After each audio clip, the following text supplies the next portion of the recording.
He kōna ipurangi tēnei nā te reo irirangi o Aotearoa.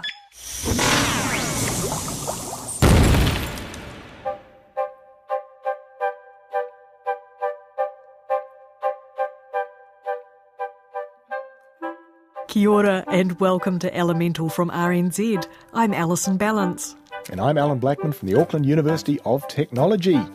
And we are up to episode 75, Silicon, which is a blockbuster of an element. There are so many things we could say about it, but I will try and curb my enthusiasm. I can understand your enthusiasm though, because silicon has become such a ubiquitous part of modern life. Yeah, it's now so important to our way of life on planet Earth that, indeed, the Santa Clara Valley in California has been renamed Silicon Valley, owing to its importance in the development of computers. Now, I see your Silicon Valley and I raise you Silicon Welly, which is apparently what Wellington, New Zealand is known in the tech sector. Very good. Now, what is this stuff that we're raving about, by the way? Okay, it is silicon, and that comes from the Latin silex or silicis, which means flint.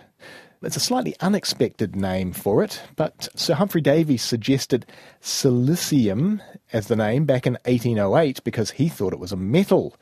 Then in 1817, the Scottish chemist Thomas Thomson changed it to silicon because he thought it would be a non-metal. And were either of them right? No, it's a metalloid.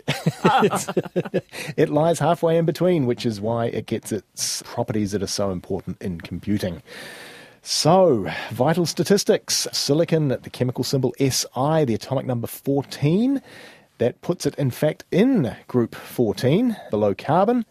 It was, in fact, discovered by that man Berzelius. Again, we met him in the last episode. Berzelius was the first, in fact, to isolate pure silicon in 1824, following some semi-successful attempts by others in years prior. So not only did we meet Berzelius in the last episode with selenium, I think we met him a long time ago with cerium. Indeed, and we will meet him again with thorium, an upcoming episode. So he was a pretty darn good chemist, this guy, and not only did he discover 4 elements, but he's also credited with originating the chemical terms catalysis, polymer, isomer, and allotrope. Those are words familiar to any chemist, although his original definitions differ dramatically from how we use them today. Now, he was also the first person, and this is interesting, to make the distinction between organic compounds, in other words, those containing carbon, and inorganic compounds, obviously those that don't contain carbon. And just to finish it up, he also coined the term protein. What a man, what a polymath. But Helen, I fear to point out we are digressing somewhat. Oh, come on, you can never digress too much, Alison. Anyway, okay, I take your point on that. So back to silicon. Fair to say that it is an element of which everyone has heard. Pretty sure about that. And it's the second most abundant element after oxygen in the Earth's crust, so pretty important. Now, we've already alluded to this with the Silicon Valley, Silicon Welly thing, but why the importance of silicon in computers? We need to go back to the late 50s and a little thing called the silicon chip, which was invented around about then. So a silicon chip is basically a whole bunch of electronic circuits on a piece of highly pure silicon. And silicon was chosen for this as it's a semiconductor. And in other words, a material whose conductivity increases with increasing temperature. And silicon wasn't the first element that was used for this. Actually, germanium was used, if you go back to the germanium episode, but silicon took over from that. So we might think that the production of silicon chips is probably the major use of silicon on the planet, but even, billions and billions of chips that are doubtless produced every year, they only consume roughly around about 5% of total silicon production every year. In fact, the rest is used in things like glass and concrete and brick and silicone polymers. So silicone polymers, that would be something like silicone sealants? Yes, indeed. Now, can I have a moan? Because these days, builders seem to rely more and more on silicone sealants, and not just in the bathroom. And I can't help but feeling it's not good enough. Anyway, never mind me. Sorry about having a moan.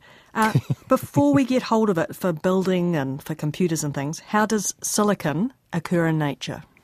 Okay, so the most abundant compounds of silicon are things called feldspars, which are a a whole bunch of different aluminosilicate minerals, meaning they contain both aluminium and silicon and indeed oxygen. And the second most abundant is a thing that's got the chemical formula SiO2, silicon dioxide, or as we know it better, quartz, or indeed we also know it as silica, but we know it best, in fact, as sand.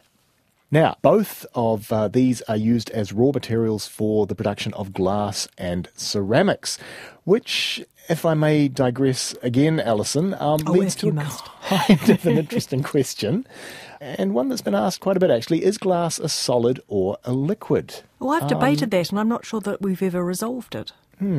You might think the answer's pretty obvious. It does look kind of like a solid, doesn't it? But, in fact, there are many stories about the windows in medieval churches in Europe being thicker at the bottom than at the top.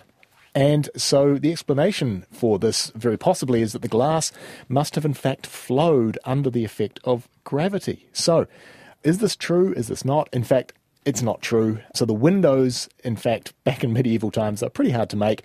They were simply not of uniform thickness, and the builders installed them thick side down because that was easier, heavy side down.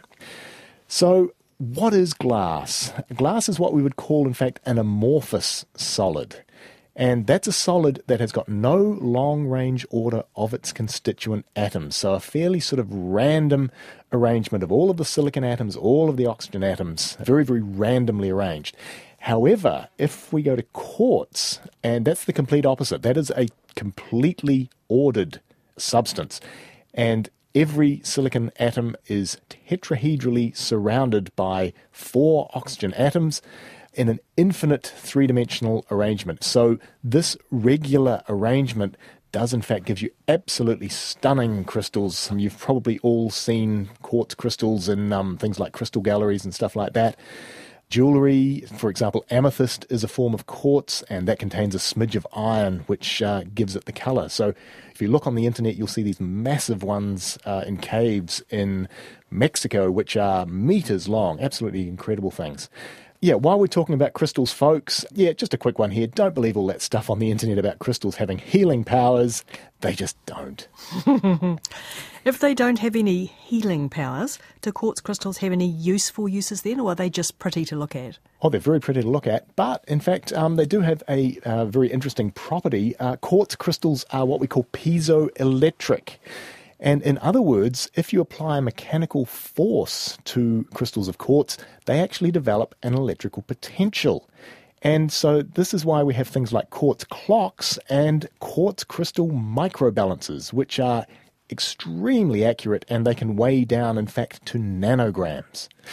Silicon itself is also used in solar panels, and that involves the conversion of solar radiation to electrical energy, and we see roofs, etc., covered with these things.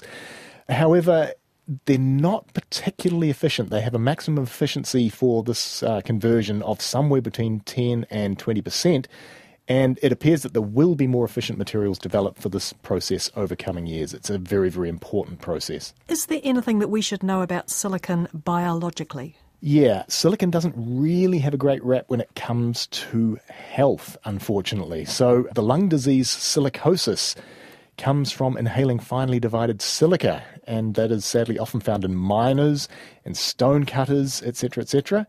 And asbestos, which is the name given to a number of silicon-containing fibre-like materials, can lead to lung cancer. Very interestingly, there was a story not so long ago about 170 stonemasons in Australia being diagnosed with accelerated silicosis in the last year. And this apparently has been traced back to, sadly, our fondness for fancy stone bench tops, which is terrible, really. Also, on the health side of things, there was, quite a few years ago now, a problem with leaking silicone breast implants. Just to clarify, silicone versus silicon. Silicones are polymers that contain silicon and oxygen and carbon. So silicon and silicones are different things. Good to know. I think I'll be spotting silicon in all its various silicates and silicones and silicas and various other forms all over the place after listening to this episode of Elemental, which I'm sure you know by now lives at rnz.co.nz/chemistry. and can be found as RNZ Elemental on your favourite podcast app. Right, next week we are back with silver. But until then, it's goodbye from me, Allan Blackman. And me, Alison Balance, Mate Wā.